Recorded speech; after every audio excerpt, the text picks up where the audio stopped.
असांजा आदरणीय दादा मुरलमल खेमाणी साहब हुया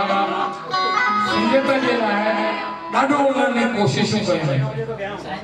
उन्हनि जूं एतिरियूं कोशिशूं जो सॼे उल्हासनगर में जेकॾहिं तव्हीं ॾिसंदव अरबी सिंधी ॿोलीअ में हिकु हिकु नालो लिखियल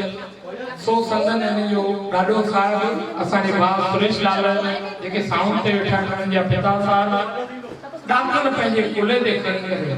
कोई सेवा करे कोई न करे कोई ॾे तो नथो ॾे पर जोत हिकिड़ी सिंधियत क़ाइमु रहे उनखे जगाइण जे लाइ जेका उन्हनि कोशिश कई सचपच क़ाबिल तारीफ़ आहे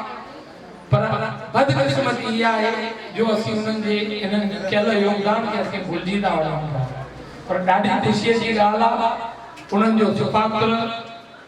सुरेश लाल संदन जो पोटो करण बाबा उहे बि सिंधियत जी जोत जगाए रहिया आहिनि ऐं सुहिणा सिंधी कलम भॼन ॻाए उन सिंधियत खे क़ाइमु करे रहिया आहिनि त असांजे करण बाबा जे लाइ जेको असांजे पुट समान आहे ज़ोरदार हिकिड़ियूं तारियूं सॼी हिन मंडलीअ जे लाइ बि असांजा भाउ शर्मा साहब वॾड़नि हिननि जे बि हाज़िरी भरींदा आया आहिनि हमेशह सुहिणो सुहिणो ॻाईंदा आहिनि भाउ हरीश असांजा भगत साहब ठावलदास साहब सुपुत्र अनिल भगत जा भाटिया सभिनी जे लाइ सॼी टीम जे लाइ हिकिड़ो दफ़ो ज़ोरदार तारियूं भाउ करण बाबा अशोक माणिक असांजा चेंबूर जा सुठा सुहिणा कलाकार जेके संस्था सां दिलि सां जुड़ियल ई आहिनि उन्हनि जो बि